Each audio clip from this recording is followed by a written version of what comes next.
கிடப்பில் போடப்பட்டுள்ள காவிரி வைகை குண்டாறு இணைப்பு திட்டத்தை நிறைவேற்ற வரும் பட்ஜெட்டில் தமிழ்நாடு அரசு நிதி ஒதுக்கி திட்டத்தை நிறைவேற்ற விவசாயிகள் கோரிக்கை வைத்துள்ளனர். இந்த திட்டத்தின் தற்போதைய நிலை குறித்து இந்த தொகுப்பில் காணலாம்.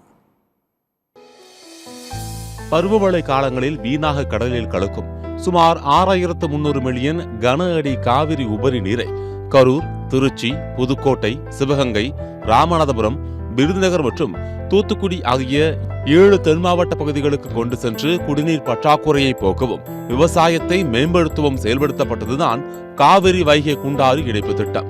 விவசாயிகளின் 50 ஆண்டு கால இந்த திட்ட கோரிக்கையானது 2007ஆம் ஆண்டில் தமிழ்நாட்டில் அப்போதைய முதலமைச்சராக இருந்த கருணாநிதியால் 3290 கோடி ரூபாய் மதிப்பீட்டில் காவிரி வைகை குண்டாறு இணைப்பு திட்டம் 3 கட்டங்களாக செயல்படுத்த திட்டமிடப்பட்டது. முதல் கட்டமாக கரூர் மாவட்டத்தில் உள்ள மாயனூர் கதவணையிலிருந்து புதுக்கோட்டை மாவட்டத்தின் தெற்கு வெள்ளாறு வரை சுமார் 118.45 கிலோமீட்டர் தூரத்திற்கு கால்வாய் அமைக்கவும், இரண்டாம் கட்டமாக தெற்கு வெள்ளாற்றிலிருந்து சிவகங்கை, ராமநாதபுரம் மாவட்டங்கள் வழியாக வைகை ஆறு வரை சுமார் 109 கிலோமீட்டர் கால்வாய் விட்டு இணைக்கவும், மூன்றாம் கட்டமாக வைகை ஆற்றிலிருந்து விருதுநகர் மாவட்டம் வழியாக குண்டாறு வரை சுமார் 34 கிலோமீட்டர் கால்வாயை நீட்டித்து இணைக்கவும் திட்டமிடப்பட்டது. 2008இல் பணிகள் தொடங்கப்பட்டு முதற்கட்டமாக கரூர் மாவட்டம் மாயனூரில் கதவணை கட்டப்பட்டது. இதனை 2014இல் ஆட்சிக்கு வந்த அப்போதைய முதலமைச்சர் ஜெயலலிதா திறந்து வைத்தார்.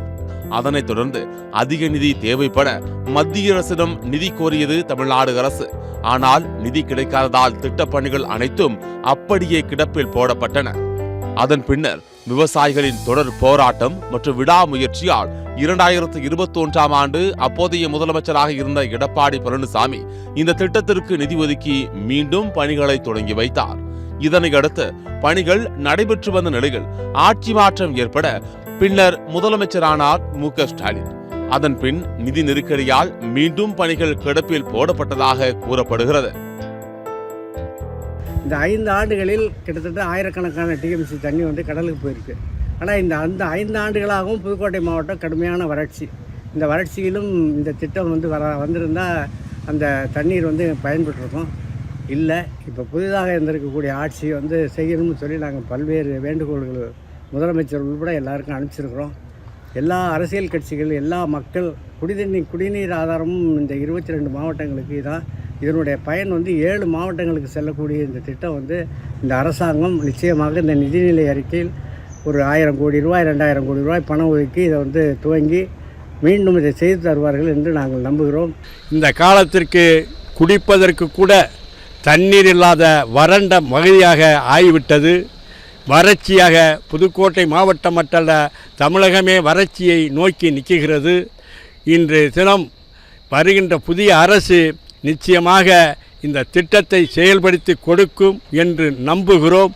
இந்த திட்டத்தின் தற்போதைய நிலை குறித்து காவிரி வைகை குண்டாறு இணைப்பு திட்ட அதிகாரியிடம் கேட்டபோது இத்திட்டத்தில் கரூர், திருச்சி மற்றும் புதுக்கோட்டை ஆகிய மாவட்டங்களில் 95 விழுக்காட்டுக்கும் அதிகமான நில எடுப்பு பணிகள் முடிவடைந்துள்ளதாகவும், தற்போது 10 கிலோமீட்டர் மட்டுமே வாய்க்கால்கள் மற்றும் பாலங்கள் கட்டும் பணியானது முடிவடைந்துள்ளதாகவும், இத்திட்டத்திற்கு ரூபாய் 6000 கோடி நிதி தேவைப்படும் என்று கணக்கிடப்பட்ட நிலையில் தற்போது இந்த மதிப்பீடானது 8000 கோடியாக உயர்ந்துள்ளது. தமிழ்நாடு அரசு நிதி ஒதுக்கினால் மட்டுமே மீதமுள்ள பணிகளை மேற்கொள்ள முடியும் என தெரிவித்தனர்.